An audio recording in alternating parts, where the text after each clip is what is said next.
on Dr. Phill. She found flirty emails and much more. Glittered lip gloss, pink hair, a broken red fingernail. Is her husband a cheater? Do you think for a second this man was in bed with a woman and never laid a glove on her? No, I don't believe that. He says he's been faithful. You seem very smug about this whole thing. But she says he's full of it. You say you need to know you've been violated. You already know. You just don't want to own it. Let's do it. Have a good show, everybody. Here we go. This is a safe place to talk about hard things. Stand by, Dr. Phill. I try to be an emotional compass and point you in the right direction. In 5, 4. I am not giving up on you. Go, Dr. Phill.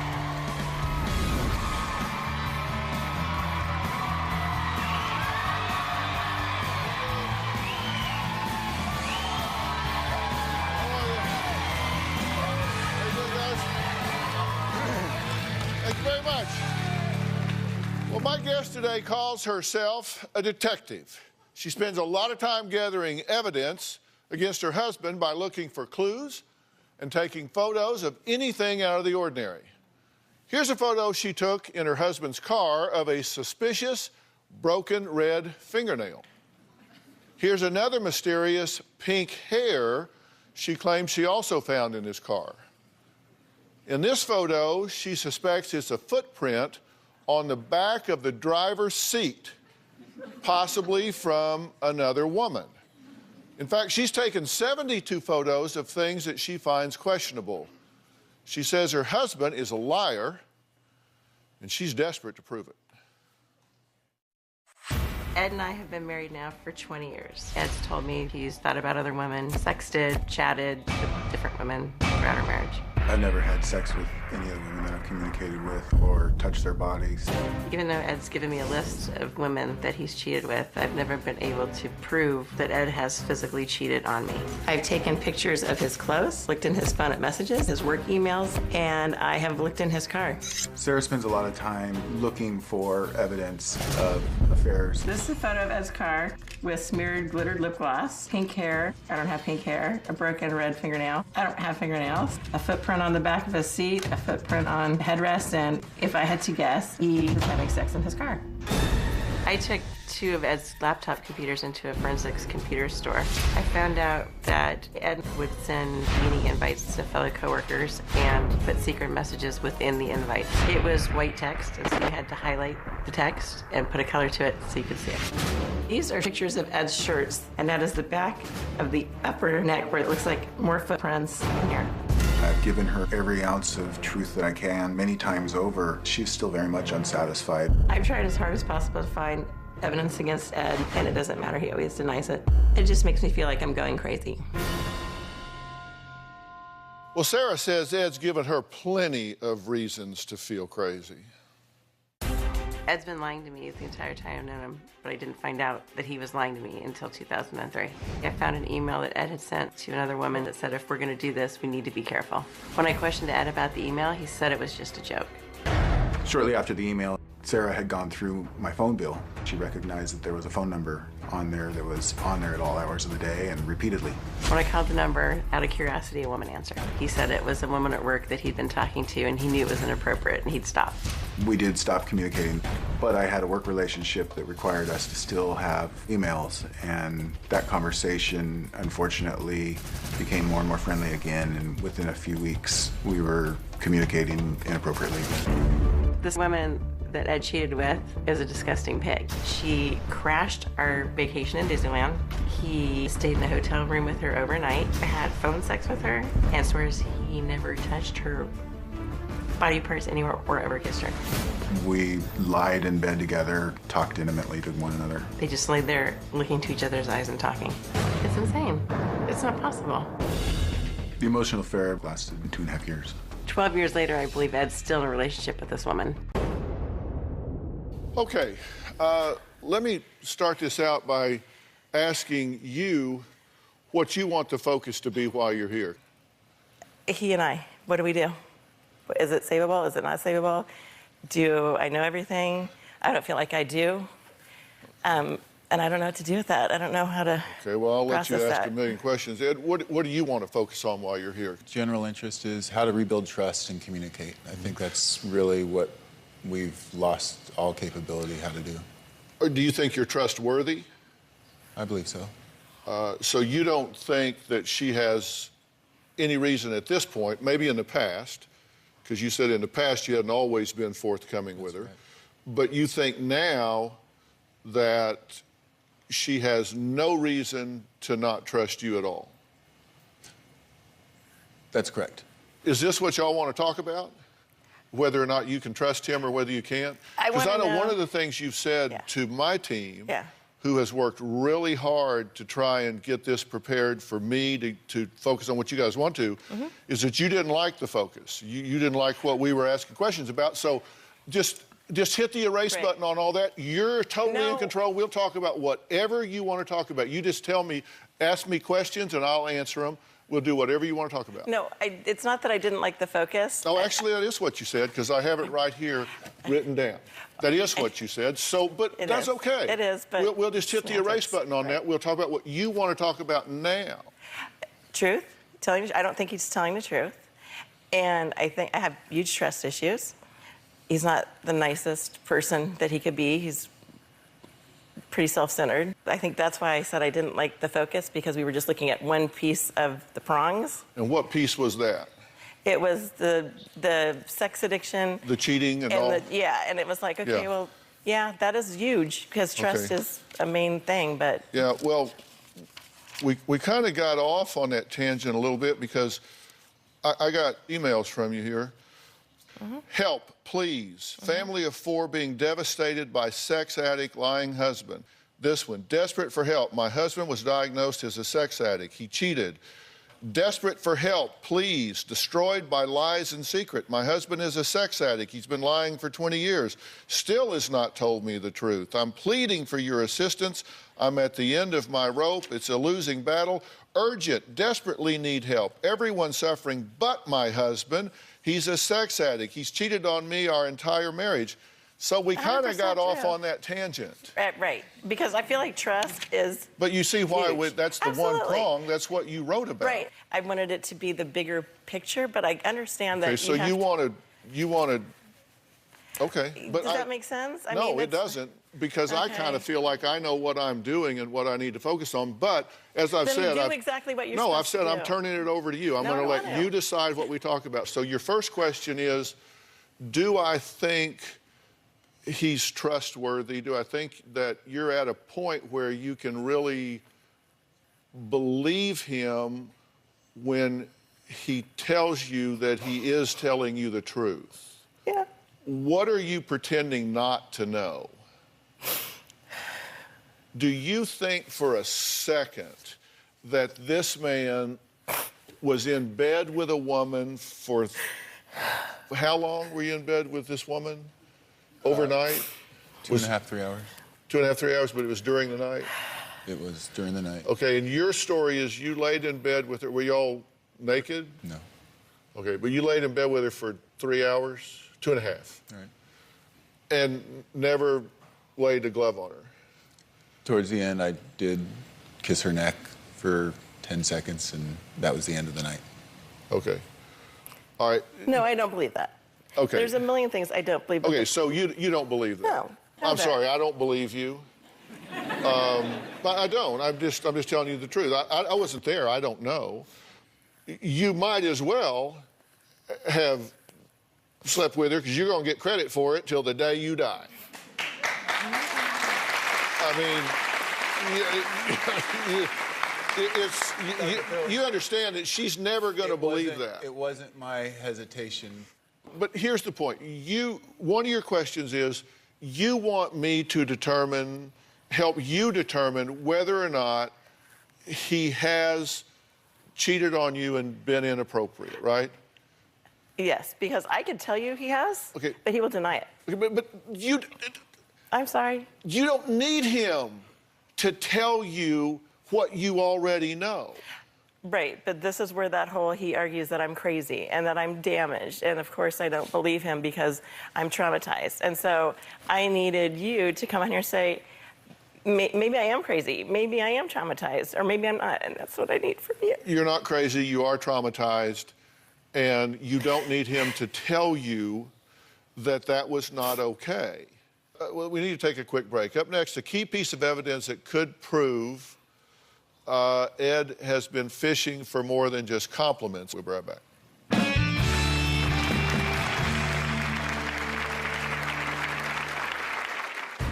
This is an ad I came across in 2012 that I can identify the body almost exactly as Ed's. There's only been one ad that I posted on Craigslist. I think I've seen about 10 ads on Craigslist that could be Ed.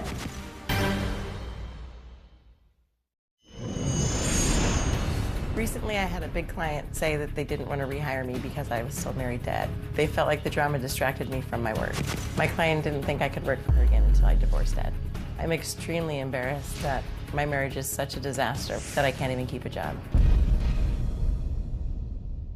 Sarah believes her husband of 20 years lies to her about a lot of things, but she's recently had trouble proving it. Has Ed stopped lying, or has he just learned how to be a better liar? That's one of her questions, which is a really good question. In 2012, Sarah says a family member brought something to her attention that, well, she just said she couldn't ignore it. I've never taken any pictures of myself and sent them to anybody or posted them on any websites. Ed has sent me pictures of himself naked, so when I do see ads that look like him, that are naked pictures, I can look at the ones I already have and identify them.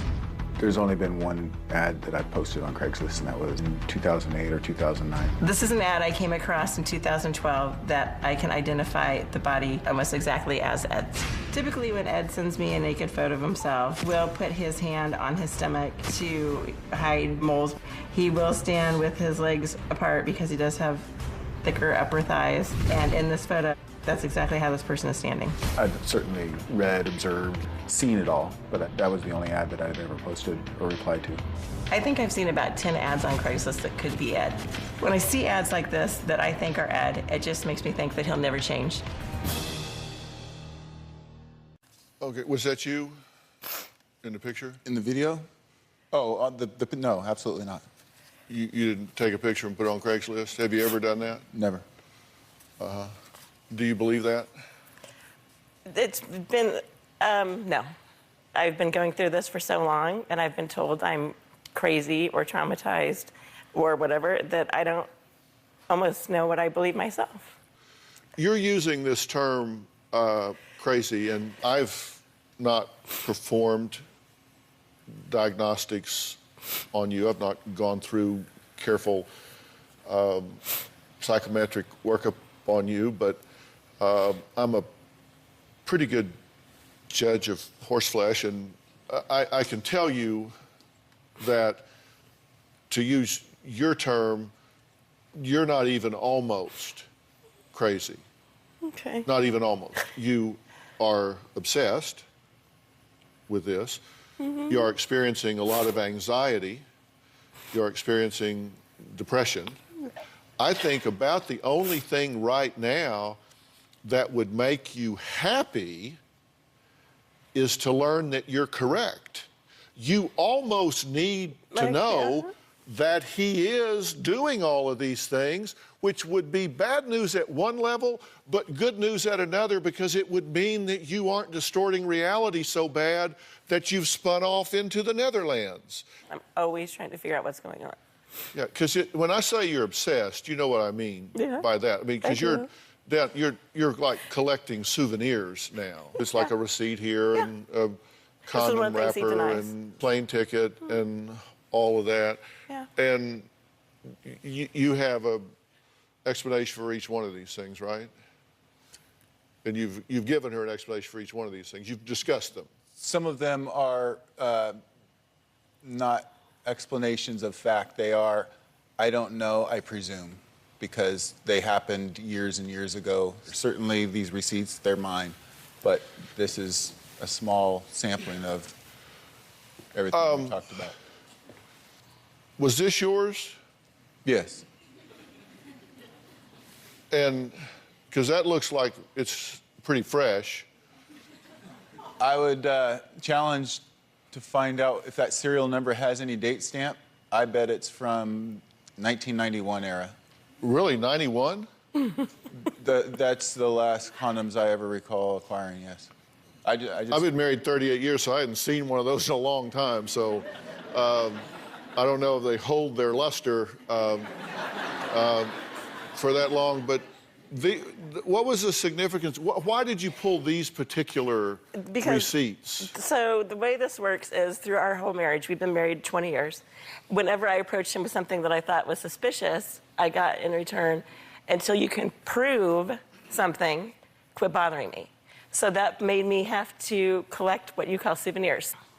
This is April of '06. So in 2012, when I knew I was going to confront him, I went through everything because I knew if I confronted him, anything that existed, he would throw away. So in a book in our nightstand I opened in 2012, and in the pages were all these receipts and that condom in one page. But do you really expect him to remember what he spent $9.98 that wasn't the question. Cents on in April of That wasn't 06? the question. The question was, why is there a condom wrapper in there? And that was just all together. So I just took a picture of all the stuff. I can't approach him without proof. So there's proof of something. What is it? What is that proof of in your mind? Well, we've been married 20 years. We don't use condoms. So there's a used condom. What's it from? Okay, but why do you need him to tell you? Because I don't want to feel like I jumped to a conclusion and we have 2 kids and we've been married 20 years. Okay, and I'm sorry. No. Is it okay if he was in bed in a hotel with this woman, whether he had sex or he didn't? No. No. What difference does it make what he said? You can't have a marriage with somebody who's not going to tell me the truth, the whole truth. Right. Okay. Right. Let's take a break. We've all heard about drug and gambling addictions, but what about sex addiction? Ed says he was diagnosed with it. Is this a real thing? We'll be right back.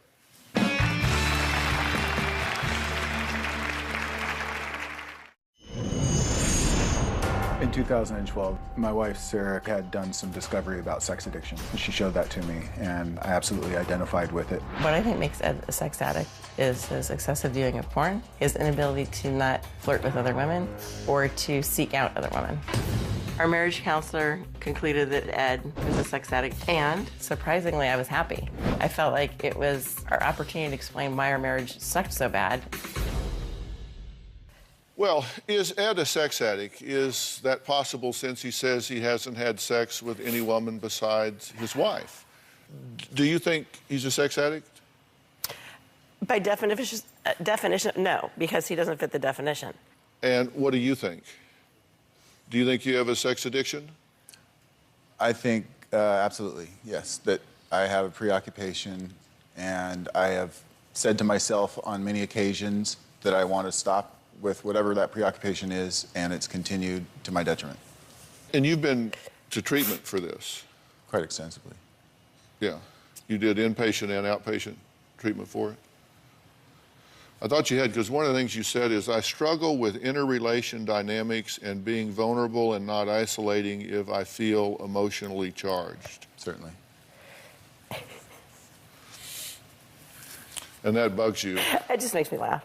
That bugs you when he talks like that and uses words like no boundaries and self-gratifying, and because you think it's rehab speak. I think it's, yeah, if I can talk the talk, I can do whatever I want. It's my excuse. It's like, oh, well, there's a reason I do it. How did the treatment go for you? I would say Did you that... think it was successful? Absolutely. Well, it's ongoing.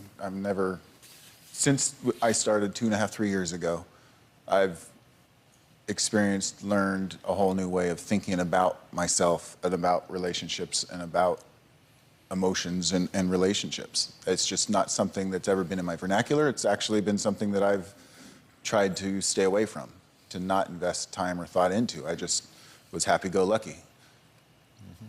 Experiencing what I've been through, what I've learned, has opened up all new colors in the spectrum for me. Right. How do you feel about your wife struggling with this pain and torment about whether or not she's in a dead-end street? It doesn't matter what you finish the sentence with. I feel terrible. Everything is a result of my past, and I feel terrible about it all. Have you been truthful with her historically about what's happened? Since the day that she confronted me, caught dead in a lie, that evening I sat down in our back porch and I tried to recollect anything I could, and 4 months later we went through the disclosure, and since that time it's always been a matter of anything and everything I can recollect, full disclosure.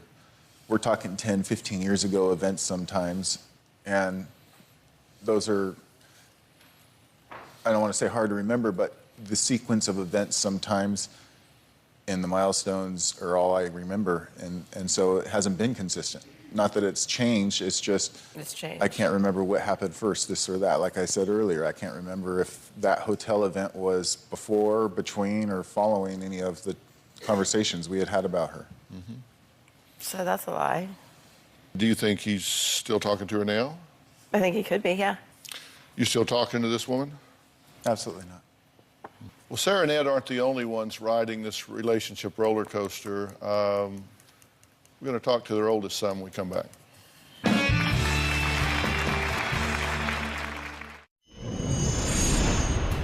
I filed for divorce from Ed in May of last year. I haven't gone through with the divorce because of our children, but both of my boys have been affected by my marriage to Ed. He's not a very good dad. When he is around, he ignores our children. I want Dr. Phill to get to the bottom of what is wrong at the core of our marriage, so my kids have a better future. Well, Sarah and Ed admit the dysfunction and distrust in their marriage has taken over their lives. I mean, it's really taken over their lives, personally, professionally. But they say they're most concerned, of course, about the effect on their children. Here's what their 18-year-old son, Randy, has to say.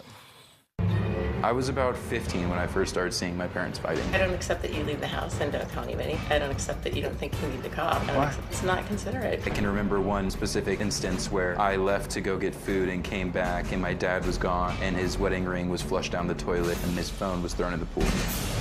I was frustrated because there would be times where I'd be like upset, oh, my parents are getting a divorce, and then shortly after happy, saying, oh, they're gonna work it out, and then a couple months later, we're gonna get a divorce, and then being upset. And it was just a big emotional roller coaster. What hurts me the most is that my parents are still together, and neither of them are happy. I wish my father had never cheated at all. Okay, Randy, I just wanted to give you an opportunity to say what you wanted to say here briefly, and then I'm going to excuse you and speak to your parents. But and I don't involve children, but you're now of age and a young man, and I wanted to hear from you and see what you had to say about this. This has affected the family, right? Yeah, this has affected home relations for a while. I've seen it for a while, the time that I've been home, when I am home. And if it could get resolved, that would be like what we would want to do. And you say you wish that your dad had never cheated. What makes you think he has? Just from what I've been told, like in the past. By my mom when she talks to me about it and stuff like that. How does it come up where you talk to your son about that sort of thing? When we started doing the whole sex addiction, recovery type thing, I didn't, because he is older, and if you are a sex addict, supposedly it's I don't know if it's genetic or odds are your children will be. And so I wanted to talk to him about kind of what was going on, because he's going to have relationships in his life and he's going to have to, I want him to get married and have a happy life and be faithful and be happy and don't feel like he missed out on stuff. So I kind of told him a little bit about, why you see me sad or crying. It's because, this happened. He doesn't know 1/10 of any of this. That's why I was a little concerned about that.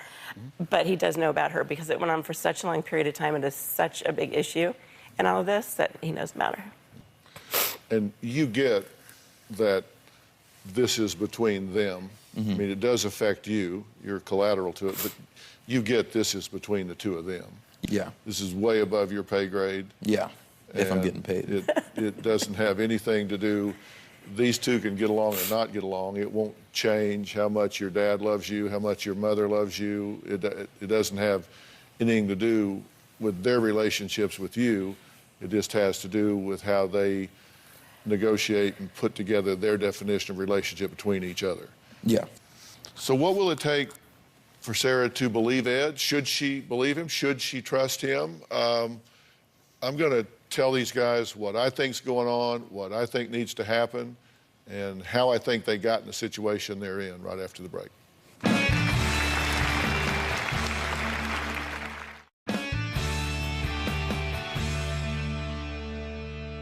Look, I think the only thing that is going to give you peace is for him to tell you that the things you believe to be true are true. Anything short of that, you're not going to think he's telling you the truth. Well, and that's why he's offered, to take a lie detector test and to do all these things. And I've been like, do I want the marriage that has to take the lie detector test? But you don't believe him. No. And there's nothing he can say. You say you want to take a polygraph. What would you ask? What would you want to ask him on a polygraph? Have you ever had sexual contact with another woman since we've been married? Mm-hmm. And if he fails that, then I'm confirmed that I'm not crazy and I can move on. Okay. But he won't take that polygraph. I'd absolutely take it, and you're absolutely wrong. Yeah, okay. So you have not had sexual contact with any woman other than your wife since the day you got married? 100% correct. Okay, there you go. Right. Do you think you have behaviors that are change-worthy? Certainly. Absolutely. Yeah, because you seem very smug and aloof about this whole thing, like you're just kind of tolerating the whole conversation. Because you don't seem very bought into her feelings about this at all. I'm absolutely bought in and invested. This has been 3 years of this. I understand what's going on, and I was just curious how you came to the interpretation that I'm being aloof. I haven't felt that I've been addressed very much. Floor's open. I'm not asking to be addressed. We just haven't spoken much. So I'm listening. I'm Floor's observing. been open for you to get in anytime you want in. That's what I mean. Your question is, do I have things that I can change? Absolutely. There's a really old model that kind of describes this, the dynamic that goes on here. Mm-hmm. You get into these ego states, and it's really interesting. You see people get into, like, the parent state. You look at them physically, they can be angry and impatient body language, finger pointing, patronizing. Then, like the child, for example, you get a lot of tantrums, whining, shrugging, teasing, and then you get into a relationship pattern. A healthy thing in a marriage is for people to engage adult to adult. And that's where everybody's on the same level and they're talking. And that's not what's happening here, because you're in a parent role here. Mm-hmm. You're holding him to account all the time. You're questioning him.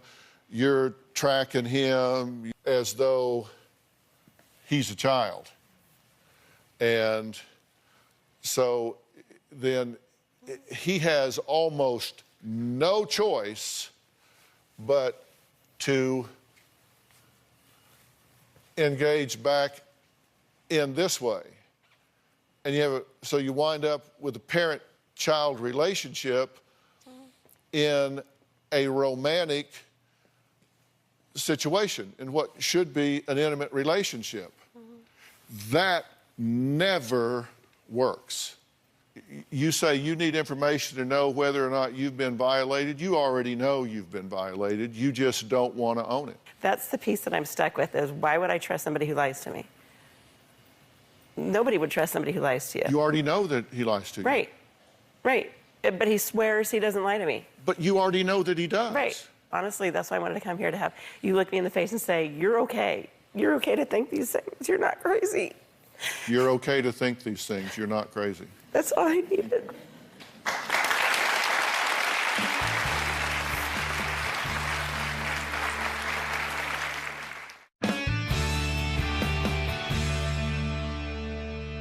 Listen, I'm all about reunification of family, but I can tell you, if she is going to forever not trust you, and you know in your heart that, look, I've screwed up in the past, but I'm not now. Right.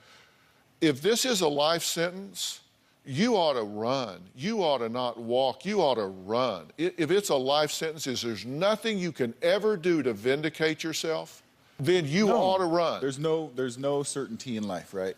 I'm absolutely there. You say we got to break this cycle. I agree. Despite the parent-child relationship, there is a certain symbiotic need when you have that relationship. I can try and be the adult. We don't have a relationship then. I can't just leave my wife and family with the mess that I started. How about he's It's never not tried up to to deal with me. my trust? Then If you it's a need life to, sentence, we can agree that, but I'm not leaving. I'm not going to walk away. then you need to man up and plug in. Dude, I'm there. You need to man up and plug in. I asked you before to define what that meant, and I still don't know, because if I'm not doing it, I need to know. Drop all of the buzzwords and all of the rehab speak and look your wife in the eye and say, what can I do today to make your life better? I ran this off in the ditch. I'm going to do what it takes to get it back on the road. And if I have intimacy issues, if I'm scared, then that's what I mean, man up. I'm going to do whatever it takes to get real and be there with you, for you, by your side. 5 minutes ago, you told me to walk away from the life sentence. If this is a life sentence, if there is nothing you... Listen. She's told you it's not going to change for her. I told you I can't change the truth. Let me tell you, if there's nothing you can do, if she is never going to turn you loose, then you should walk away and both of you start over. You'll spend the rest of your life doing this? Absolutely not. You'll spend the rest of your life doing I don't want this? to spend another day doing this. I want to leave here and it'd be different. I don't ever want to feel like this again. Well, it's time to hit the reset button. And I went to. One way or the other. But it keeps it's like Groundhog's Day. It's just the same crap day after day and the same conversation and the same excuses and me. Then change it. And I try, but I feel like I try and then I hit this wall and then I get depressed and I don't get out of bed. That ain't about him, that's about you. It's totally about me because I can't deal with it anymore. You got to realize one thing. You don't need him to be okay. Because you know what? If this doesn't work, you'll be okay. You know what? I just about struggled at first. If you trust him and he jerks you around, you'll be okay. You got to know that, and then, then you don't have to worry so much. As long as you're telling me I'm not crazy. Okay, I just don't want to be crazy. Look at me. Look at me. You're not crazy. Okay. You're annoying. You're right. Coming up, a woman who started smoking when she was 14 and is now concerned her 14-year-old son will follow suit. Has her bad habit already rubbed off on him? We'll talk to her next.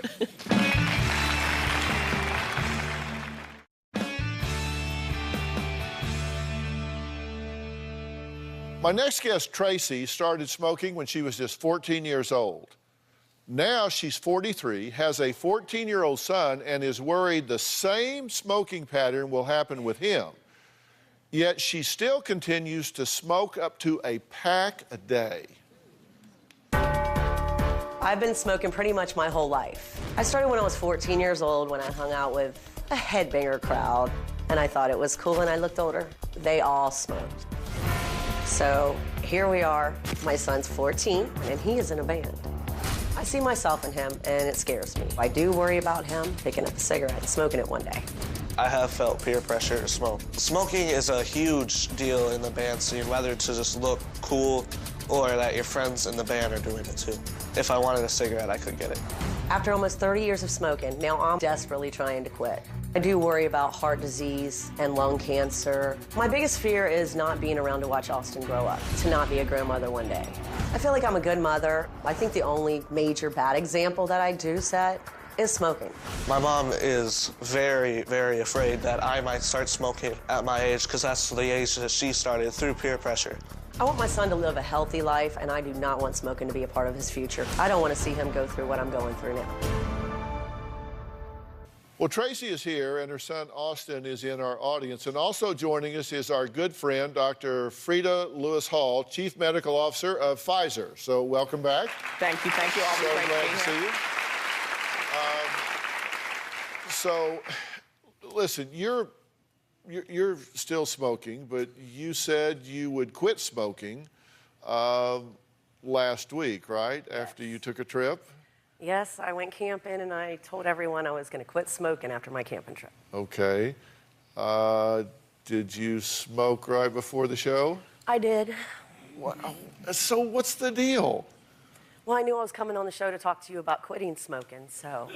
Yeah. And I needed a cigarette before I came on the show. Oh, no, that's not good. Now, there are some pretty startling statistics when it comes to smoking. Frida, fill us in here. So smoking obviously is just a huge health issue.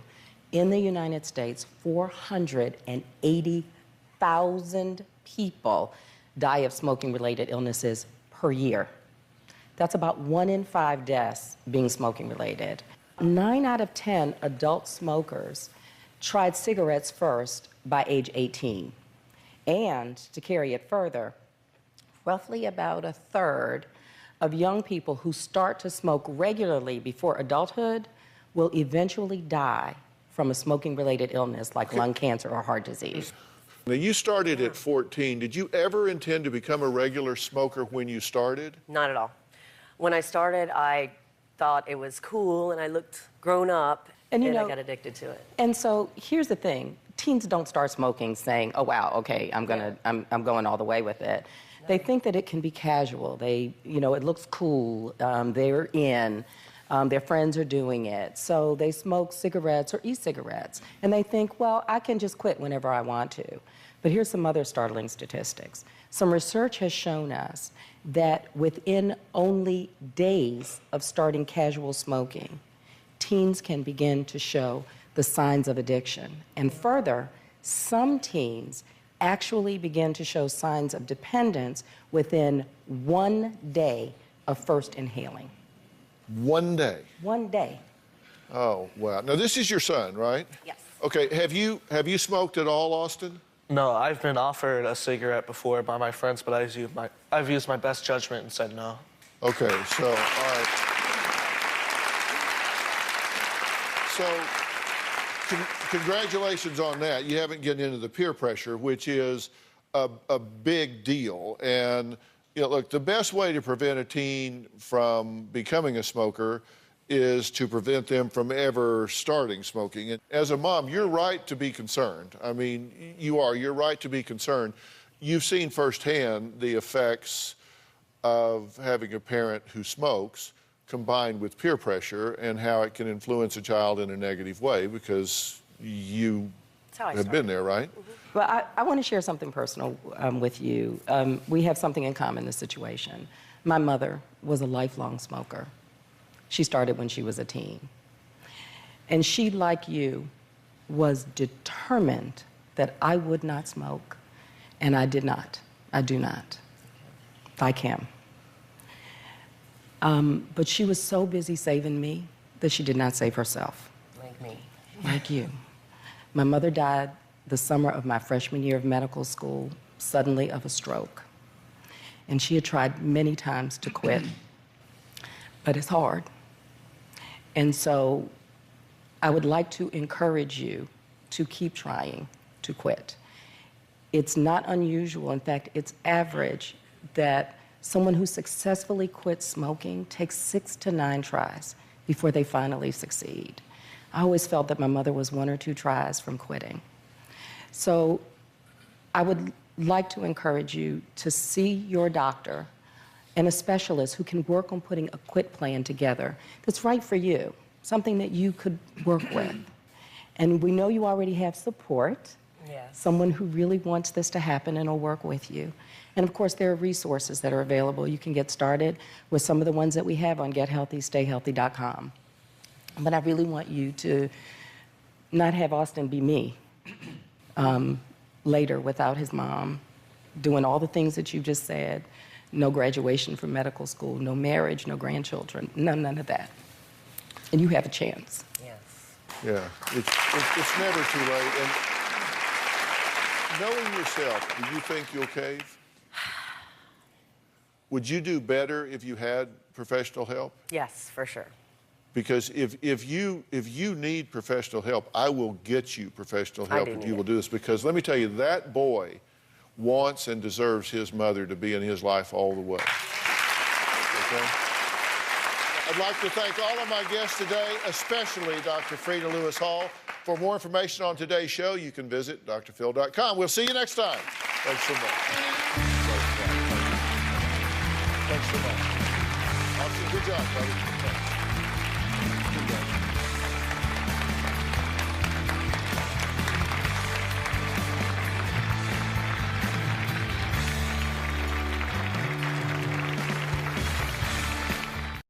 Today on Dr. Phill. I am the black sheep of the family. Is she addicted to drama? You said everything comes out of her mouth is a lie. I would love to know that she told me the truth. Or is mom way too critical? When I had my miscarriage, she didn't even call me. I don't believe that she was pregnant. She was pregnant. Good. She did have a miscarriage. If you respond to this with a criticism of her, I swear to God, we're done. Let's do it. Why don't we stop all the drama, stop all the fighting, and let's go get you better. Here we go. Have a good show, everybody. If I can help get this family back on track, are you willing to do that? Pretty free. Take. This is going to be a changing day in your life. Go, Dr. Phill.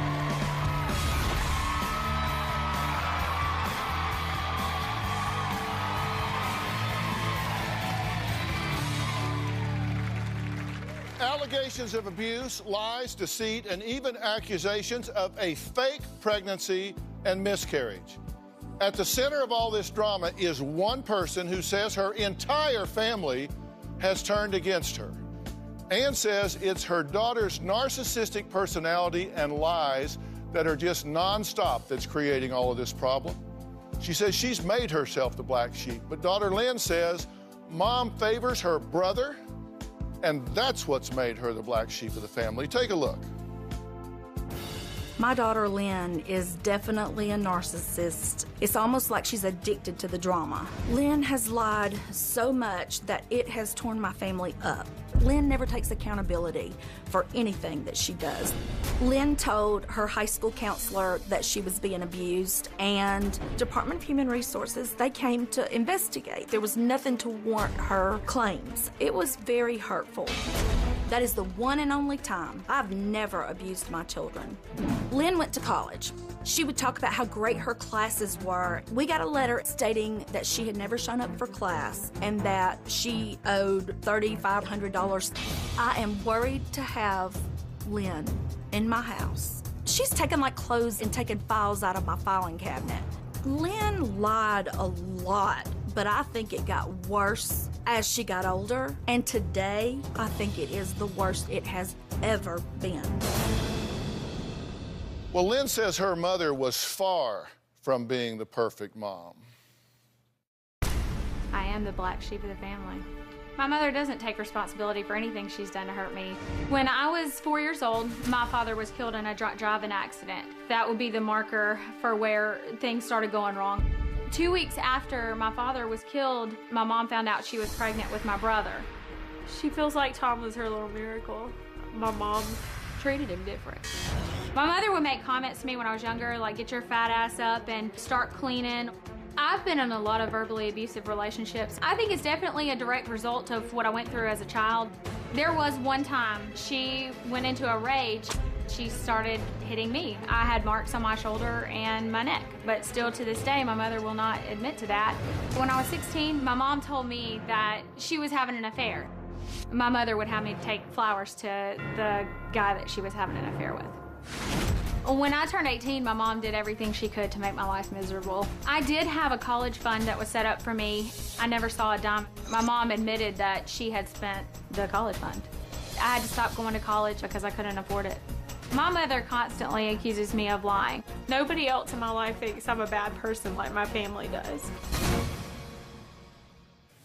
Okay, the last thing she said in that tape was, nobody else in my life thinks I'm as bad a person as my family thinks I am. You think she's a bad person?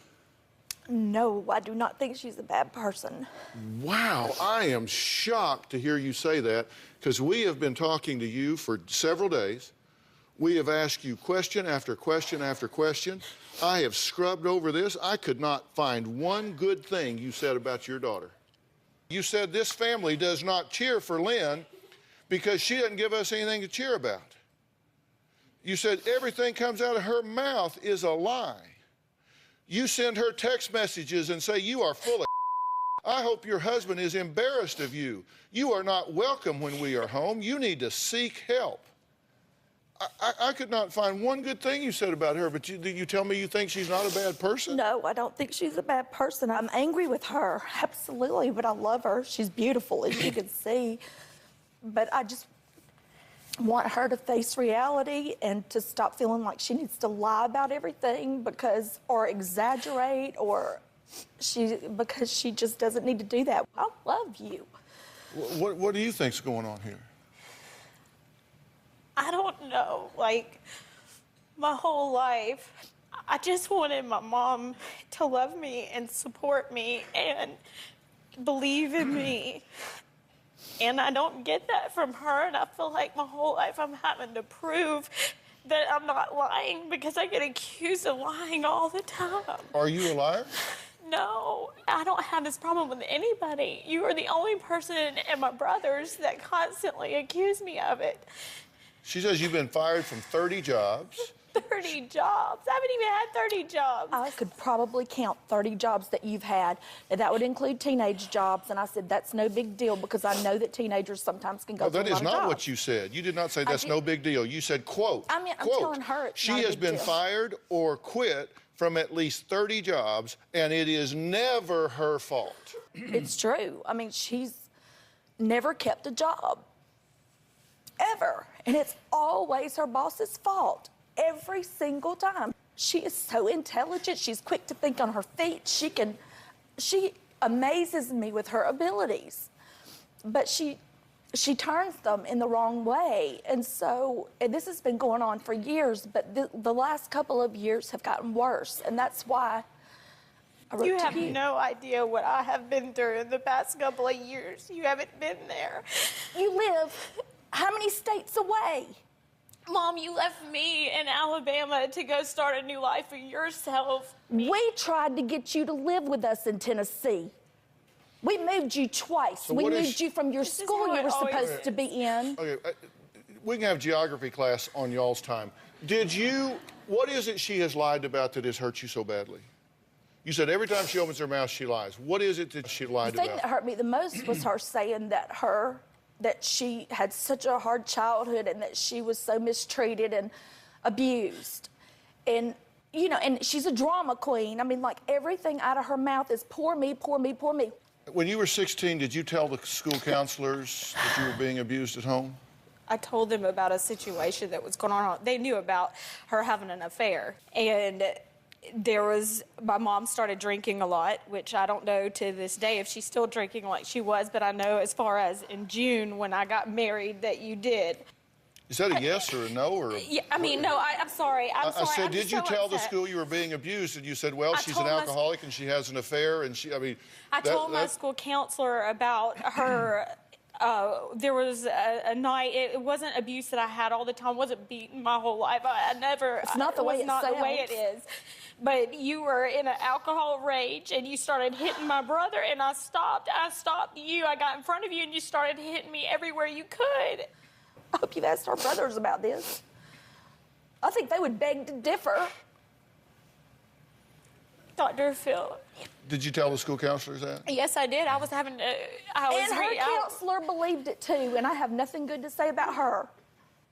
Thank God for DHS, because when they did do their job and investigated, they found nothing except that I had a spoiled daughter that needed discipline. Well, when she was 16, did you, in fact, hit her in the face? When she was 16, she got in my face and she called me a bitch, and I popped her right in the mouth to let her know where it was coming from. Okay. So... I sure did. Because she was so out of control So that would be at a that yes. point. Yes. When she was 17, did you let her drive from Alabama to Iowa to meet a man she met online? Did I let her? No. That was one of the dumbest things she's ever done. That is not true, Dr. Phill. That is not true, Dr. Phill. 17 years old, I never did anything well, now like look, that. I can say this. I was in church from the time that I was 17 Then how old were I you? graduated high school. I was in church every time the church doors were open. I didn't miss a single day. I was very active in my youth group. What, your senior year? Yeah, that's when I started having hope for you, was thank God she's actually turning around. It was my way for coping on what I was living with. What were you living with that none of the rest of us have had to live with? Mom, you were freaking having an affair. I'm just asking you, when she was 17, did you let her drive from I didn't Alabama? let her do anything. What? You were the mother. She went to Iowa and she drove through the nighttime all the way there. You're telling me that never happened? You really are crazy. Mom. Grandma knows about it. Why am I here? I thought I was... Because I'm desperate. Well, I mean, somebody needs... Listen, I want This people is to tell me serious. the truth. You better believe it's serious, and I consider my time serious, and I'm going to take a break, and y'all need to decide to tell me the truth. There are serious people in this world that need serious help, and you are taking up time.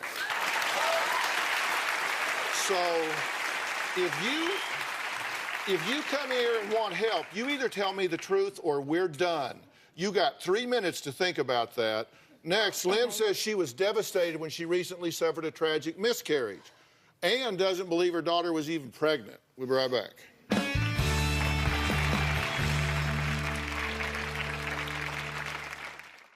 I was 3 months pregnant when my baby's heart quit beating.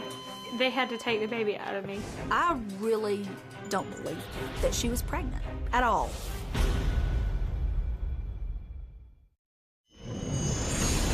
We were at the beach. She was just bebopping along, and all of a sudden she goes, oh my gosh, there's a pearl. It looked like the size of a dot you would put at the end of a sentence. There's the pearl. Immediately, she goes on Facebook and she magnifies it and tells everybody that she sent this to her jeweler to be evaluated, and he said it's a rare Tahitian pearl. It's just another example of her lies. Well, that was Ann, who says her daughter will lie about anything to get attention. Now, we actually called numerous jewelers who said there's no way you could find a black Tahitian pearl in Florida inside an oyster, as they are only indigenous to remote lagoons of the French Polynesia in the South Pacific. So I don't, you found a pearl? Yes, In an oyster. it was inside the oyster. It was after Tropical Storm Debbie came through, and my husband actually opened it up and started feeling for it. She was standing there, and he found one. I still have it. Okay, listen, why do you want to be here today? I want our family to be whole again. What are you willing to do to make this better? What you think we should do? Yeah, Because I don't know what why else are you to here do. today? I had just decided that right before the show called me, like, I was done. I had to just write off my family. My mom's always accusing me of lying. She's not, when I had my miscarriage, she didn't even call me. I had to go through that by myself, and she's had a miscarriage. Can I answer so that? She knows what it's like. Can I say something there? Not yet. I take this very seriously. And if people come on here and they're just interested in winning the argument in the moment, and so they spin things to make themselves look better, they're just trying to cover their butt and get out the door, that's a waste of my time, and that is offensive to my sensibilities. And I feel like I'm talking to Mother Teresa here. You've never done anything wrong. You've never made a mistake. No, I'm not kidding. No, I'm not kidding, because you're just like, oh, you know, you just got nothing wrong. No. I don't know what you're talking about. I don't remember this. I don't remember that. I don't remember this. And you just kind of gloss over stuff. No, and she's never said a word that wasn't a lie. Nobody's that bad. Nobody's as bad as the person you have described to us. Ann says, because of the lies Lynn has told, she sadly doesn't even believe her daughter was recently pregnant, much less suffered a miscarriage. Take a look. I found out I was pregnant about 5 months ago. Lynn told everybody on Facebook every detail about her supposed pregnancy. She asked me, Mom, didn't you have a miscarriage before? So I thought that was kind of strange. I was afraid that God would take my baby because I was so used to having things taken from me. And then the next thing I know, she's miscarrying on Facebook.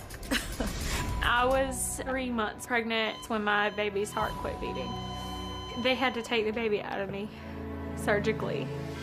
And she had not even told the family. She was telling the world first. I just felt like Lynn was trying to get everybody to feel sorry for her and to give her that attention that she craves so much. My mother hasn't said anything since I miscarried my baby.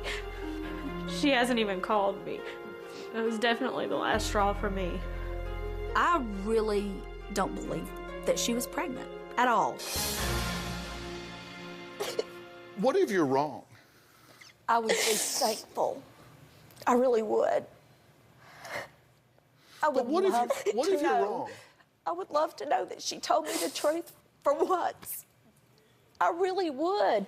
But it was so weird. It was like she didn't discuss it with anybody in our family, my sister, her grandma, nobody. All she did was talk to Facebook and her friends, and she would tell things that were so inappropriate that you just don't put on there. See, that is really interesting to me. When I ask you, what if you're wrong, your answer was to criticize her 9 more ways. I said, what if you're wrong? Well, she put it on Facebook. She just was out there just looking for sympathy, and she was this, she was that. An appropriate response, I would think, if you were wrong, would be, oh my gosh, that would mean I wasn't there for my daughter when she experienced the death of her baby. It would mean I wasn't there for her, and I would feel terrible about that. That would be a real failure on my part. I would be very sorry that I wasn't there for her. I mean, that to me would be an appropriate response to that, but that isn't what you said. It's really hard to have that kind of response because I am so fed up, and I admit that's not right. Are you lying about that? Yes, sir. No, it was horrible. I can't understand when I have so much love to give, why that would be taken from me. And I told you that before it even happened. I was scared. You told Facebook you were scared. Mother, I told you, and I sent them the text messages to show these conversations how they go. But you didn't talk to your family I tried, first. Mom, and you spent so much talked time to everybody else. criticizing me for everything. By the way, if it's of any interest to you, I contacted her OBGYN directly. Okay.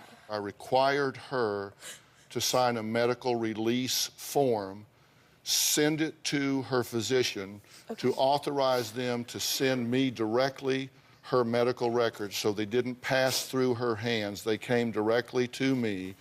And I have here 16 pages of medical documentation. She was, in fact, pregnant. She Good. did, in I'm glad that fact, she have was. a miscarriage. I'm not glad about that. And she did, in fact, lose this baby. I'm sorry. And I had to continue carrying my baby for a couple more weeks after I was told. And there was a surgical procedure to remove this child from your daughter. I'm very sorry that happened to you. I've been there. I know what that feels like. I am. That's why I wanted you there. But you didn't. That's why I told you in the beginning that was a fear I had because I knew you had Okay, to I walk swear through it. if you answer this with a criticism of her, I swear to God we're done. I swear to God, if you respond to this with a criticism of her, this conversation is over. I cannot be a party to you responding to this with a criticism of her. Can't do it.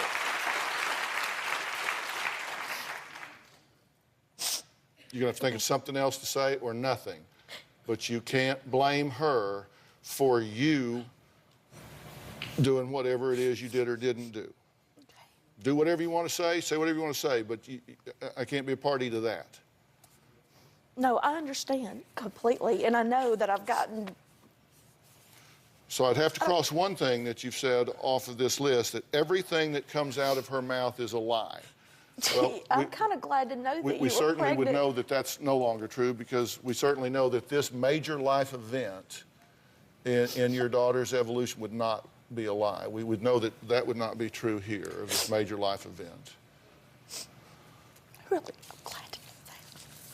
You just automatically accuse me, and then you go discuss my business with everybody. And my poor brothers, you know what? Yes, they've hurt me. They have hurt me bad, but I can't fault them because all they hear is your side. My brothers don't even know me. Well, we're going to take a break, and then we're going to talk to Lynn's brother. He says his sister is to blame for the problems in their family, not their mother.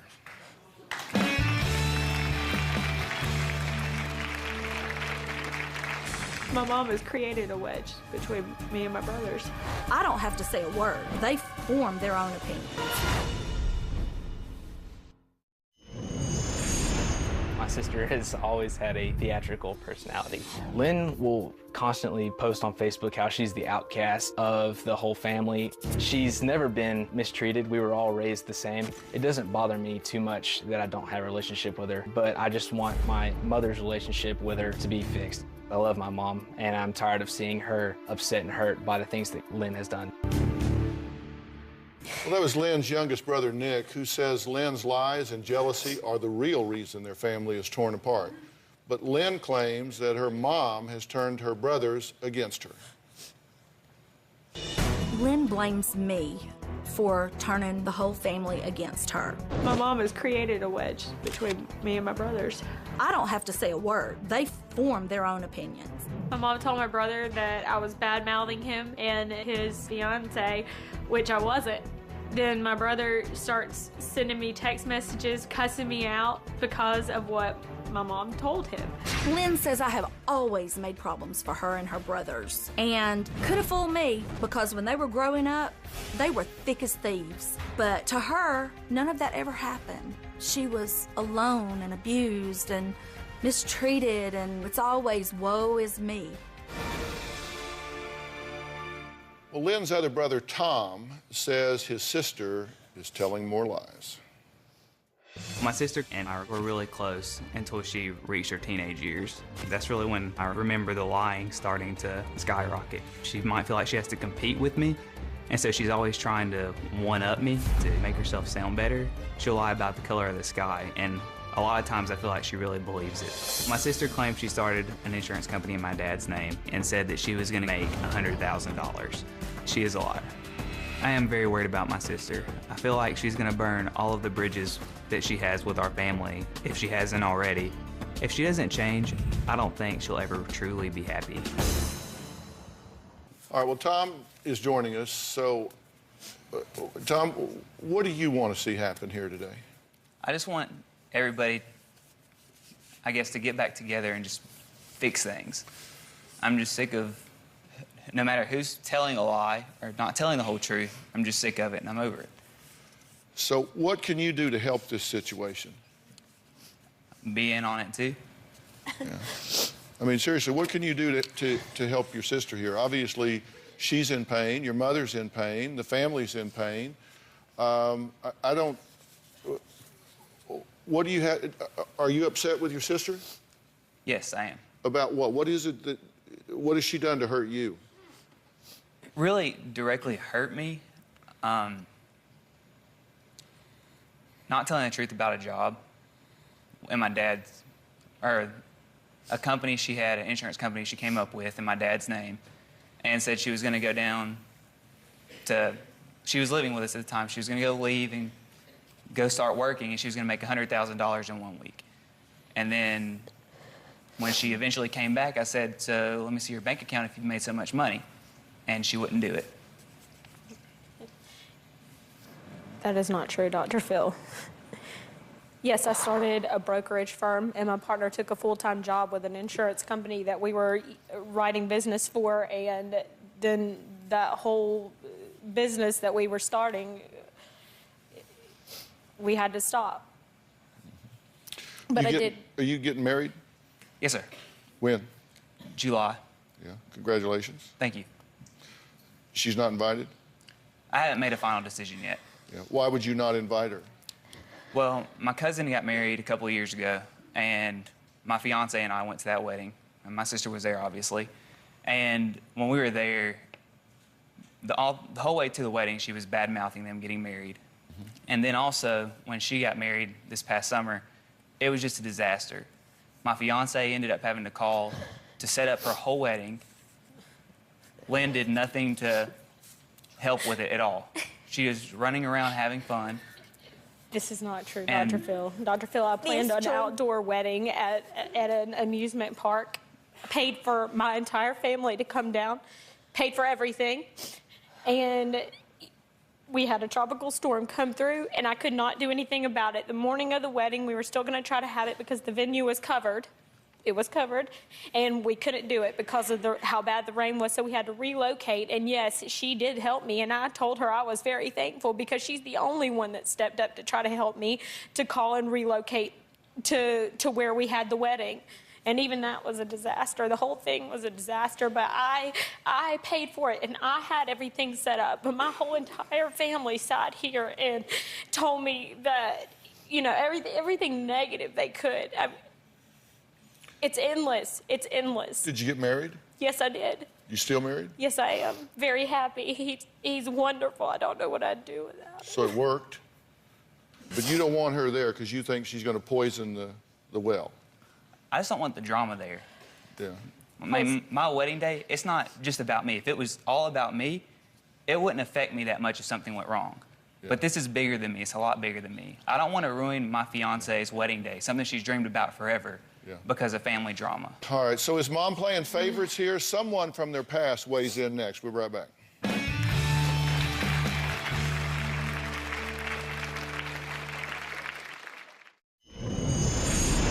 I have not been invited to my brother Tom's wedding. I don't want to have all the drama that's associated with my sister.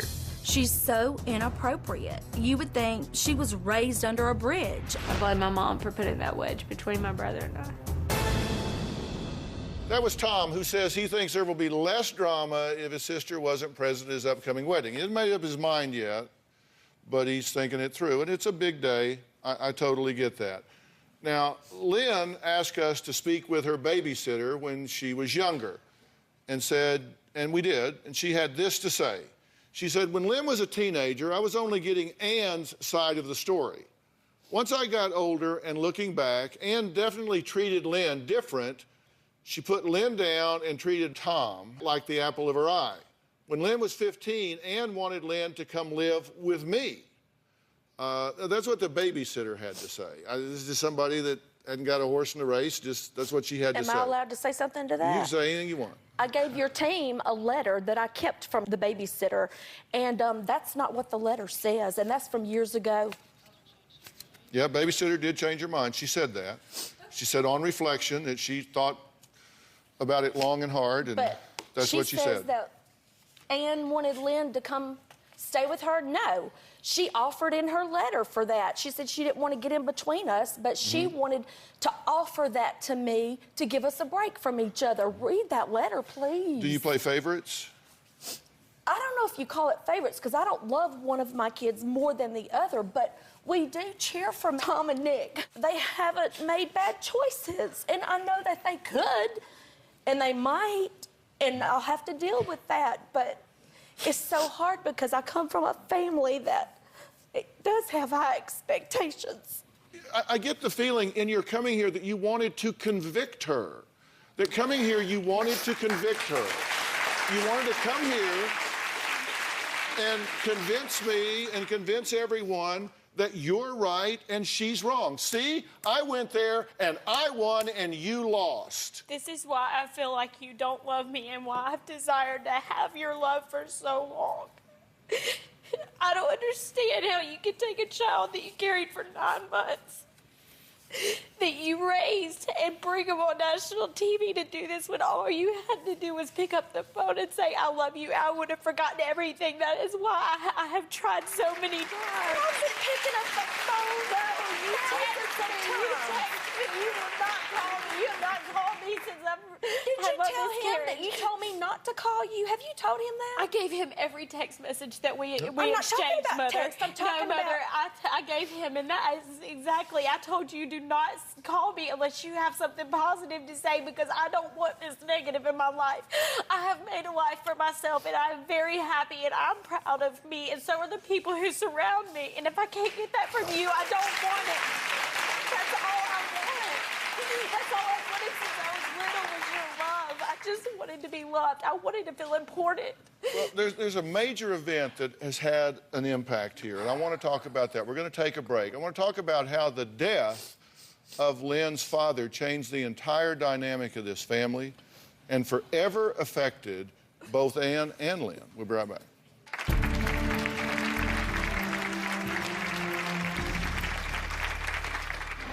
Lynn and I saw a truck that was torn up. I realized it was my husband's, and I just lost it.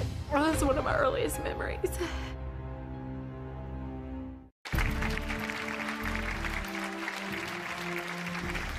As we mentioned earlier, Lynn and Ann both witnessed the horrific death of Ann's husband, who was also Lynn's father. Lynn says no one ever taught her how to grieve for her loss. Take a look at this, and then we'll talk about this and hear what you had to say. When I was 4 years old, my dad was killed in a car accident. Lynn and I were coming home, and we came around a curve in the road, and we saw a truck that was torn up. I realized it was my husband's truck, and I just lost it. I still to this day remember my mom screaming, "You can't do this to me." He was dead on impact. I remember the fire department using the jaws of life to get him out. I remember that sound to this day. They let me lay next to him when they took him to the hospital. That was very painful for both of us. Well, that's one of my earliest memories. And I was Daddy's little girl, so that was really hard. I don't feel like my mom was really there for me. I had to learn how to grieve on my own. It felt like my whole life I was standing on a rug and it kept being pulled out from under me. You know, I'm very, very sorry for y'all's loss. I mean, I know it's been a time, but you know, it changes with time, but it never goes away. I certainly hate that that's one of your first memories. It goes back to that time, and it is a marker for you. And, you know, you heard her say that, you know, she felt like she had to learn to grieve about that on her own. But I don't understand that part of it. Because you were grieving, Mom. Everybody, Yes. all the adults around me were grieving, and I was a child. I didn't know how to grieve. I didn't know how to deal with That's why that. I put you in rainbows for all God's children. Mom, they made me write on a piece of paper what happened and burn it. Oh, I needed my mom. You're asking me how I can help you. And one of the ways I can help you is to try to get you to get out of yourself, get out of your point of view. The whole point of empathy is to stand in someone else's shoes, see things through their eyes, and experience what they're doing. Look, has she made mistakes? Of course she has made mistakes. But if you walk through her shoes and see things through her point of view, where she says she was a daddy's girl, okay, you know that.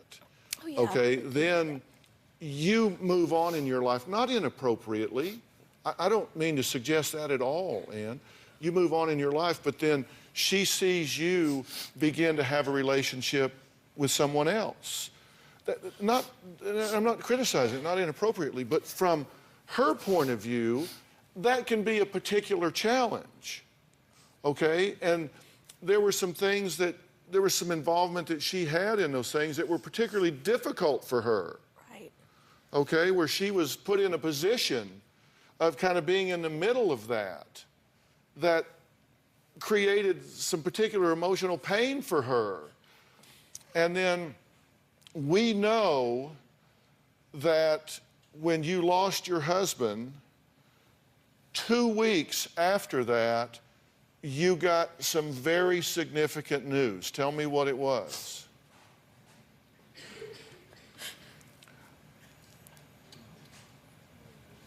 I was pregnant with him.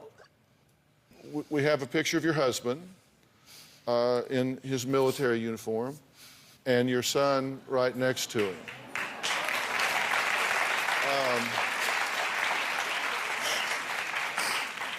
And I mean, boy, the apple doesn't fall far from the tree right here.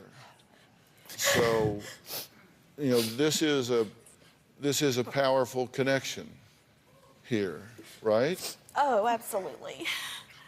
We still love his family too. His mom and dad, they're wonderful.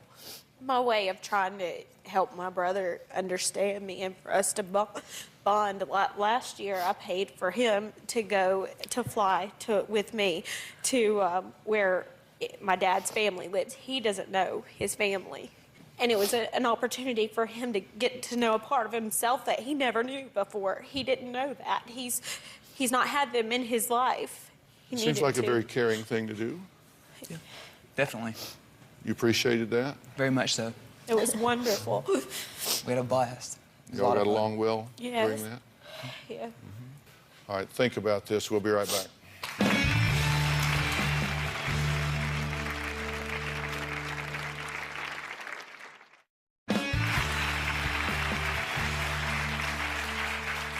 Well, we're here with Ann and her 2 children, Tom and Lynn, who all agree that they need help to repair their family, and they want to. And I'm going to tell you guys exactly what I think needs to happen. This is the part where it's really important that you listen, okay?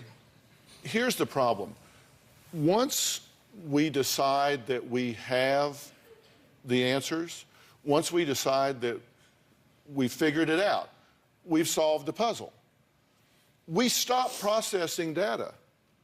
And the only data that we might process is that which confirms what we believe to be true. So if you decide in your mind that everything that comes out of her mouth is a lie, that she's just a bad person, a loser, a liar, then the only data you'll process is that which supports your conclusions. You'll look for examples, reasons, to support what you believe. See, there she is. Oh, another example. Oh, that's what I expect from her. Okay? And you won't see anything that contradicts that because we tend to trust and believe ourselves. So the window closes and you don't process any new data. Everybody does it. I do it, you do it, everybody does it. What I want you to do is reopen the window because you're not right. You have to decide, you know what, I'm going to reopen the window. I'm going to reopen the window. The only thing that changes the flow of things is if something significant happens to change the flow. Hopefully, coming here is a significant event. Hopefully, this is a significant event. Hopefully, you come here and find out, you know what, maybe I closed this window way too long ago. Maybe I recognize that, you know what, you never quit on your kids. Maybe I recognize that, you know what, she's gone off on her own, she's gotten married, she's made a life, and did she do some stupid things along the way? Sure. It doesn't matter. The past is over. The future hasn't happened yet. The only time is right now. And maybe you start now. And does that mean that you just lead with your chin? Maybe you take a step at a time and you say, you know what? Let's get together for short periods of time. Let's talk about controlled topics. Let's just take it a step at a time where we just kind of learn to trust each other. Let's have some rules and some boundaries where we go along. And you live apart right now, so a long way. Yeah, so maybe there are some built-in controls here, and I would love to set up for you guys to leave here after the show if you have time. Be my guest at the commissary here at the Paramount lot to have a nice lunch and sit down and spend some time together and visit. And just talk about happy things. Just talk about happy stuff, Be superficial, be shallow. Just talk about happy things. And then begin to build on this. But you've got to reopen the window. You got to say, you know what? I know that I love my mother. I know that I love my daughter. I know that I love my brother. I'm just going to start fresh. I think you will find that a good place to start. Because I got a sneaking suspicion. I think your mind has opened up here today. I sense that in you. I really do. And I sense that in you. And I hope that's true. And I don't think your mind's ever been closed, just cautious. And I hope that's what we'll do. That's a good word. All right. My final thoughts when we come back.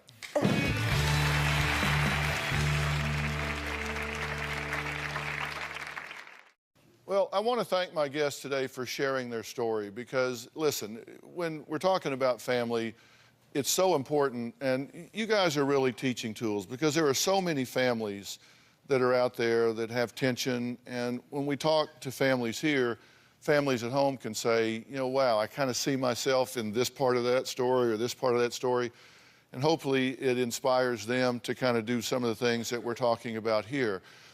And one of the things that I want to tell you in your family is, look, we do have a tendency to fix our beliefs about people. And fixed beliefs can be a real problem because people change.